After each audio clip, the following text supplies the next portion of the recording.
Hola a todos, sean bienvenidos al Diplomado en Vigilancia Epidemiológica en Atención Primaria y Secundaria de la Facultad de Medicina de la Universidad de los Andes. En esta clase vamos a ver la parte de bioestadística, quien les habla el profesor Joan Fernando Chipialova. En esta primera clase vamos a hablar sobre bioestadística y vigilancia epidemiológica. Luego conversaremos sobre los conceptos básicos de bioestadística, tablas de una variable, gráficos de sectores y barras simples, además de mencionar lo que es la media, mediana y desviación estándar. Bueno, cuando hablamos de bioestadística y vigilancia epidemiológica, vemos una relación que siempre va a estar presente. Porque cuando hacemos vigilancia epidemiológica, necesitamos fundamentalmente de un conjunto de datos que permitan generar información y de esa manera accionar mecanismos que permitan solucionar o al menos controlar el fenómeno negativo que esté presente en la situación de salud que se está estudiando. Esos datos deben ser confiables, por tanto debe existir un buen registro de la información y para convertirse en información se deben generar cálculos basados en indicadores de calidad y de cantidad. Esos indicadores pueden ser porcentajes, frecuencias, tasas, razones, índices, medidas de tendencia central, variabilidad, mencionándolo desde el punto de vista descriptivo, o incluso pueden ser indicadores inferenciales. Estos indicadores que hemos calculado nos permitirán tomar decisiones basadas en evidencia científica a partir de los resultados obtenidos de unos datos que han sido recolectados de manera válida y confiable. Esto permitirá la mejora en los procesos de salud pública, lo que ayudará y traerá beneficios en la salud de la población. Por lo tanto, podemos decir que cuando fusionamos estas dos áreas de estudio, se convierten en elementos que debemos manejar como salubristas, como función básica para prevenir epidemias. Básicamente porque un sistema efectivo de vigilancia epidemiológico permite identificar problemas de salud y facilita el control y la resolución de los mismos. Entonces, el éxito actual de la salud pública es en buena medida el éxito de la vigilancia epidemiológica, uno de los métodos del campo de la epidemiología que más ha contribuido al progreso de la humanidad y a la mejora de la calidad de vida. Y cuando lo hacemos en atención primaria y secundaria, estamos atendiendo más del 80% de los problemas de salud de la población. Esto, digamos que es de manera introductoria para entrar en lo que es la materia propiamente dicha de bioestadística, pero estoy tratando de mostrarles que no es un capricho colocar la bioestadística en el marco de este diplomado de vigilancia epidemiológica, sino que es una necesidad. Bueno, los conceptos básicos de bioestadística que siempre debemos manejar son los conceptos de población, muestra y dato. Estos conceptos siempre van a estar ligados desde el punto de vista epidemiológico.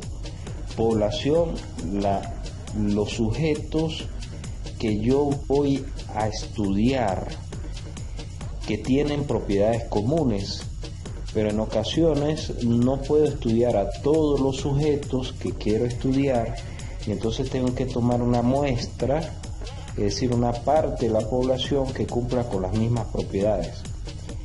No necesariamente se tiene que tomar siempre una muestra, pero en ocasiones es bien útil.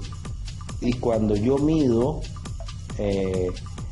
a cada sujeto, le mido una característica se convierte en un dato. Por ejemplo, si yo estoy estudiando un grupo de sujetos en una población en particular, yo determino que ese sujeto tiene 35 años, ese es un dato. Ese dato atiende a una variable. ¿Y qué es una variable? Una variable es una propiedad que tiene la capacidad de ser medida, tanto cualitativa como cuantitativamente. Depende de cómo se esté haciendo el proceso de la misma, ¿no? Dentro de los tipos de variables que manejamos desde el punto de vista de bioestadística, tenemos las variables cualitativas, que básicamente son las variables que tienen categorías. Hablamos de nivel socioeconómico, de edad, de sexo. Tienen mucho que ver desde el punto de vista epidemiológico con la variable persona, ¿sí? Pero que esas variables cualitativas que tienen que ver con la variable persona están medidas en categorías. Pero dentro de la variable persona yo puedo tener una variable cuantitativa como edad, entonces ya es otro tipo de variable y requiere un tratamiento diferente de los datos. Por esto es importante tener claro el tipo de variable estadística en primer lugar, entender que para una variable cualitativa en escala nominal, por ejemplo, yo no puedo elaborar una media aritmética. Eso lo debo tener claro, lo debo recordar también para los ejercicios que hagamos durante este diplomado. Pero si yo tengo una variable como la variable edad, que es una variable cuantitativa continua, yo sí puedo hallar una media aritmética o puedo hallar una desviación estándar. Pero también yo tengo otros tipos de variables, ¿no? Además de las cuantitativas, es bien importante disgregarlas o discriminarlas entre las cuantitativas continuas y las discretas. Las discretas son las que yo puedo contar con números enteros, número de pacientes, por ejemplo, o número de personas infectadas. En cambio, cuando yo hablo cuantitativas continuas, yo puedo usar decimales. Yo puedo decir que tengo 45,7 años perfectamente.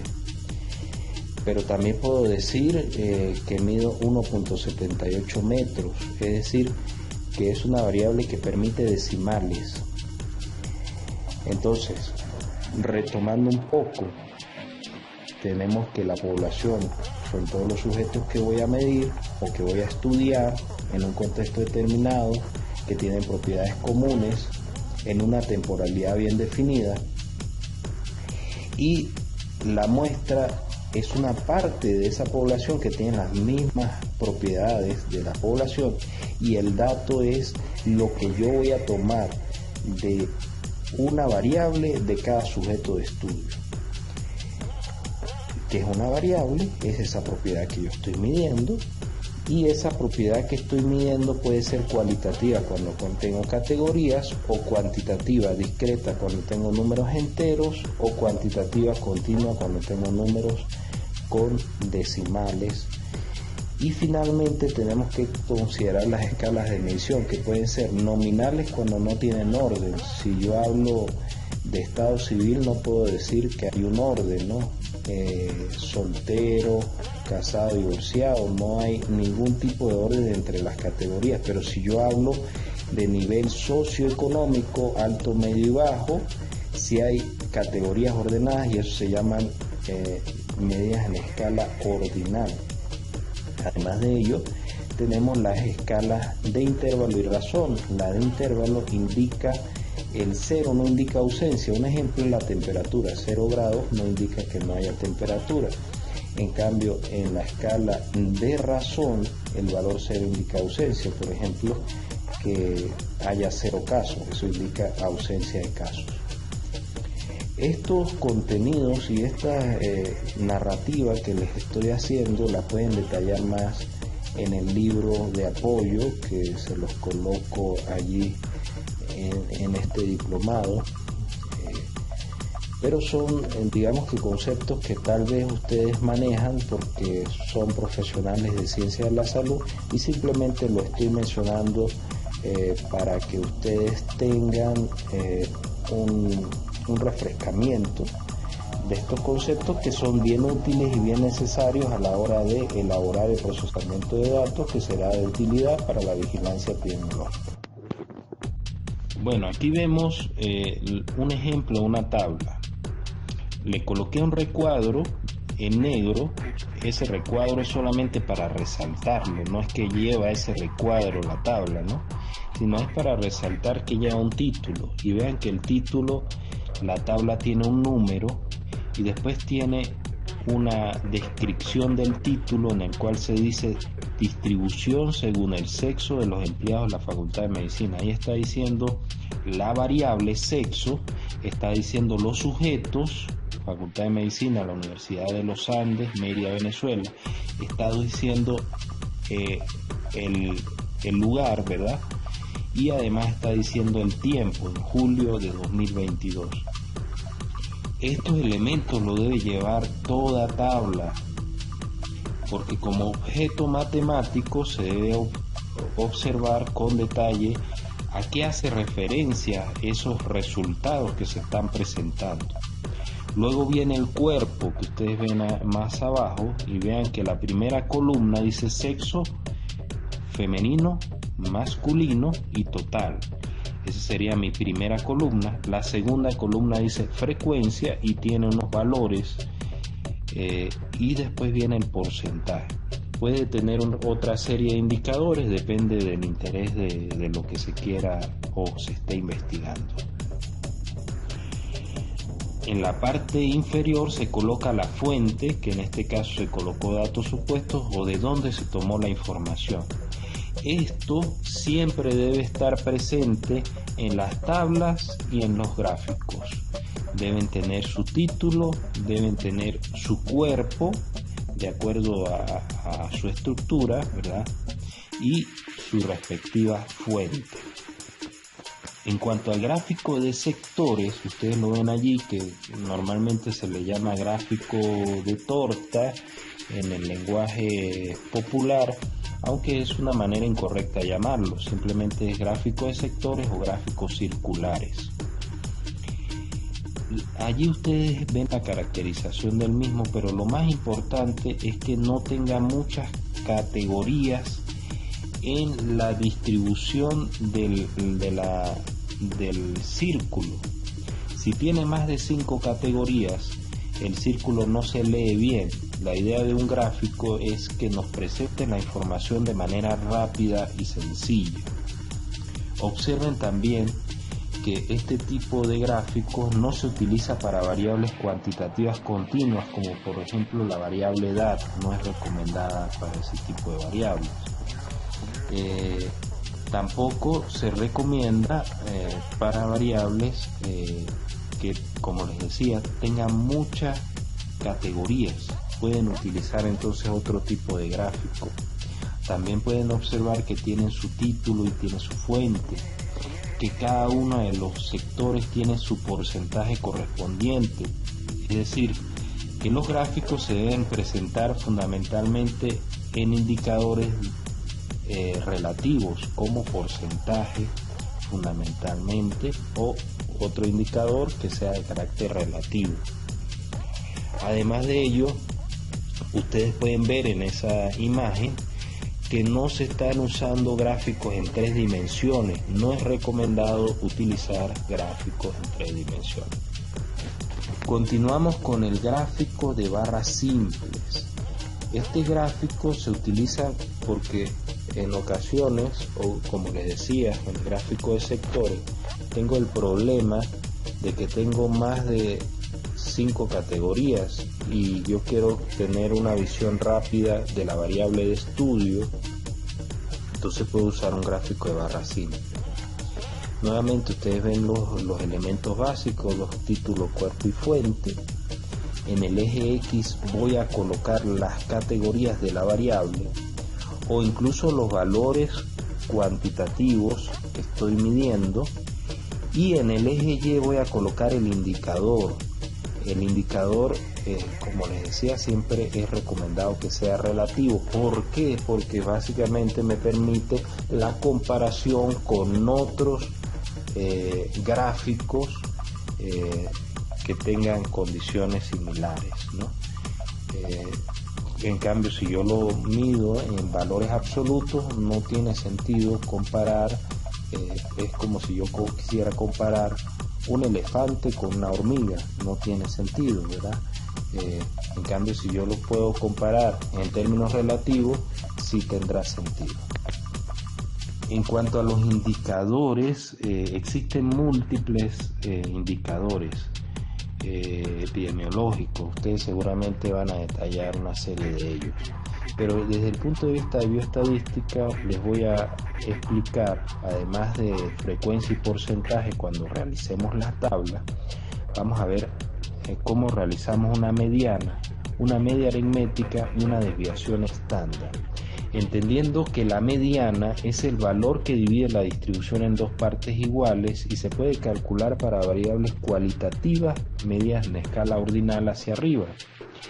Y la media aritmética y desviación estándar deben ser variables que estén medidas como mínimo, sean cuantitativas, continuas o discretas, y bien sea en escala de intervalo o razón.